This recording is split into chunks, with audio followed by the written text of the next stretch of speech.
number 5.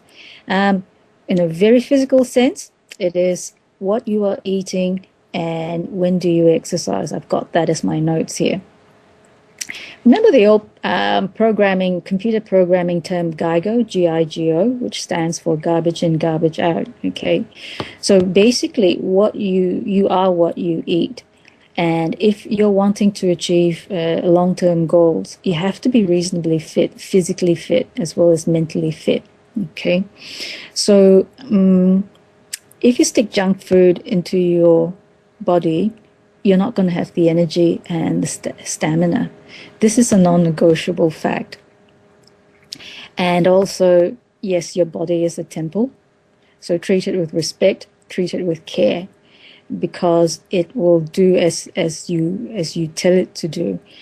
Give it lots of fresh food, vegetables, a lot of water. Now, this is something that it's a given for lots of people who want to stay fit and be in the peak performance of a sporting life.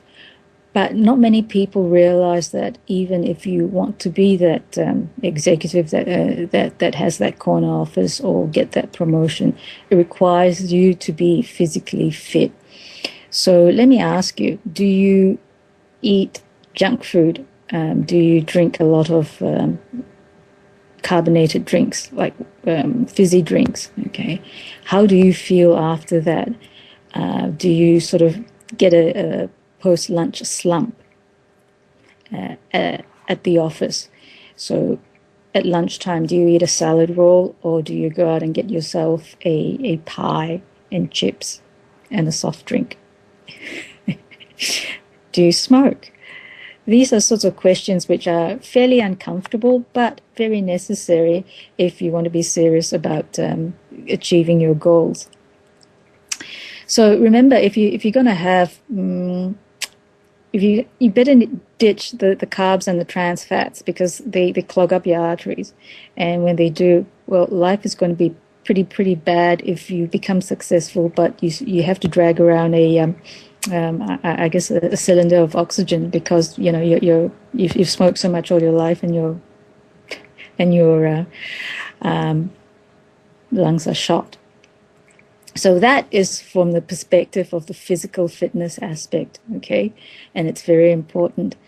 Also, it tells me that, or it tells your body that you respect yourself. You're not putting rubbish into it. So it's saying that you do care about your body and your body response, because also there is a higher self that watches all this going on of you, and the higher self is going, what's going on here? How can you say that you want to be successful and yet you treat your body like garbage? So you're not going to put rubbish fuel or gasoline into your car and expect it to perform at its peak. So why are you doing it to yourself? That's my question.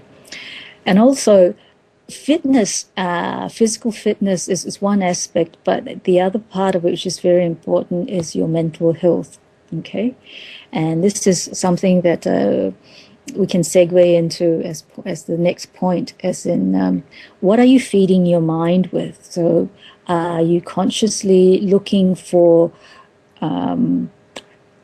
reading books or being around people that will uplift you? Or do you spend your time watching mindless television that is not inspiring, that doesn't educate you? Because that has a lot to do with the way you feel about life in general and your attitude towards life. So, do you see life as being optimistic because you're an optimistic person? It's very hard to be an optimistic person if you spend your time watching the news, because like it or not, the news, bad news sells, okay? And that's what you're going to get fed 24/7 if you turn on the news channels. Good news television stations or networks don't last very long. Now, the reason being, or at least I think the reason, is because most people watch the news. They say they want to be informed, inverted commas, informed. I'd hazard a guess that some of it is to do with the fact that if you watch some poor other bugger being sort of worse off than you don't feel so bad about how your life's going. So it's a basis of comparison, and that allows people to feel better about themselves as they're shoving more Coke and chips down your face, you know. No, whatever you do, no, no, no. Stay away from that sort of television news. Okay, if it's something that's really important, somebody will tell you about it. Okay, rather than sort of plonk yourself down in front of the television at 6 o'clock every evening and then remind